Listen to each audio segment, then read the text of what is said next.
Hello everyone. आप सबको नमस्कार।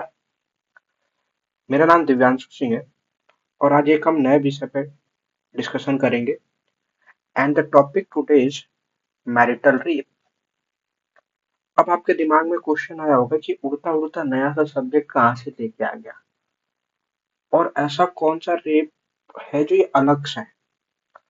तो बेसिकली मैंने एक आर्टिकल लिखा था थोड़े दिन पहले मैरिटल रेप के ऊपर। इसी के इसी को मैं समराइज करूंगा इस वीडियो फॉर्म में और इसमें थोड़ा बहुत और इनपुट देने की कोशिश करेंगे। बाकी ये आर्टिकल मैं उसमें डिस्क्रिप्शन में अटैच कर लूंगा, आप इसको पढ़ भी सकते हैं। बाकी उसमें और भी जो अगर कुछ एडिशन और सब्ट्रैक्शन करना होगा तो हम करेंगे एक डिस्कशन के through. So what is this marital rape. अब रेप तो सबको समझ में आता है कि that any non consensual sex is considered a rape, but the question is that कि what if the intercourse is being performed by a husband and that is non-consensual. So does it fall in the purview of rape or not?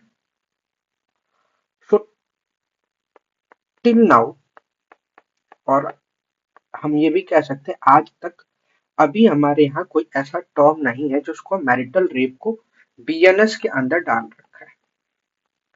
अब आपको पता होगा कि हमारा जो IPC था, IPC convert होके अब बीएनएस में हो गया, जिसमें हम अपना भारतीय न्याय संहिता बोलते हैं। अब जिसमें भी जितने भी क्राइम्स हम उसको अब बीएनएस के थ्रू डील करते हैं।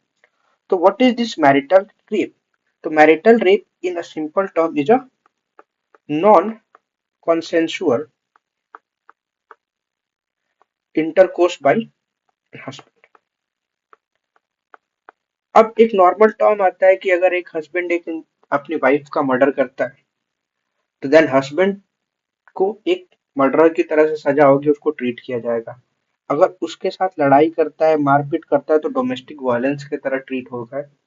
बट अगर एक हस्बैंड अपनी वाइफ के साथ फोर्सफुल इंटरकोर्स करता है तो वो नहीं इंक्लूड होता है रेप के केसेस में।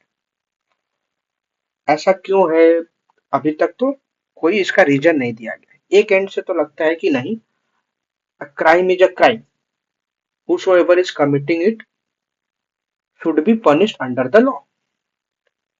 तो ठीक है, एक नॉन कॉन्सेंसुअल सेक्स है जो हस्बैंड के द्वारा किया जाता है तो उसमें रेप के केसेस फ्रेम होने चाहिए, इसमें कोई प्रॉब्लम नहीं है।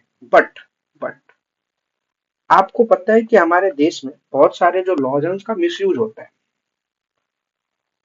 मिसयूज अच्छे तरीके से होता है।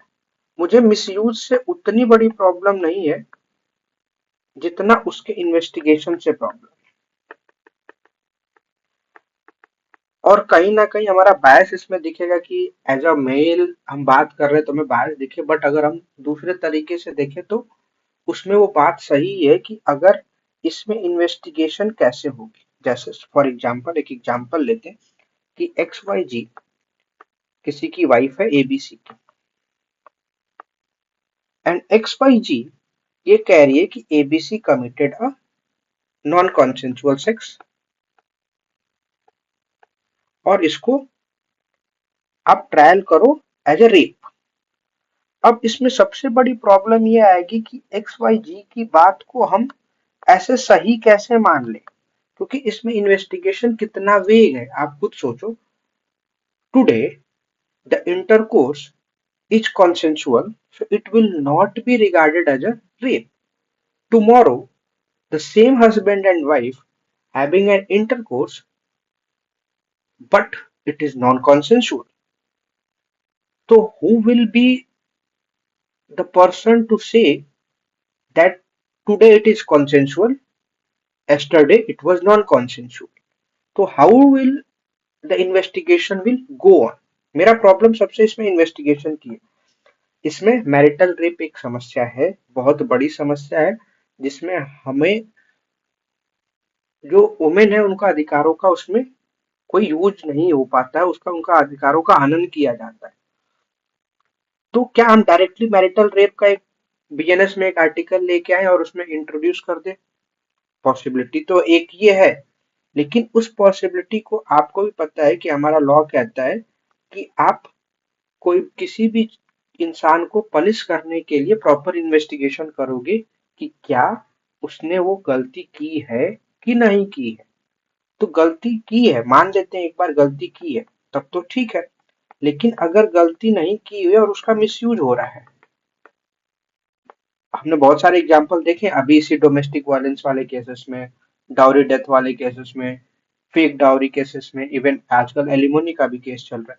तो ये जो मिसयूज होगा उसका क्या होगा। तो इसमें इस डिस्कशन में मैं यही कहना चाहता हूँ कि अगर करें तो कैसे करें, पॉइंट यही है। तो इसका प्रॉपर इन्वेस्टिगेशन कैसे होगा और ये कौन प्रूफ करेगा कि जो वाइफ बोल रही है वो सही बोल रही है। तो इस बात पे भी ऐसा तो नहीं है कि तुरंत लॉ बना देना चाहिए, इस पे बहुत डिस्कशन की जरूरत है। और ऐसा भी नहीं है कि उसको ऐसे एज इट इज छोड़ देना चाहिए। तो इस पे डिस्कशन की जरूरत है, डिबेट की जरूरत है। बाकी आपको मैं जो वो आर्टिकल लिखा था उसका लिंक मैं इसके डिस्क्रिप्शन में डाल दूंगा, आप वहां से आर्टिकल पढ़ सकते हैं। और कुछ डिस्कशन करना हो तो हम इस पे डिस्कशन कर सकते हैं। Thank you so much, thank you so much for watching.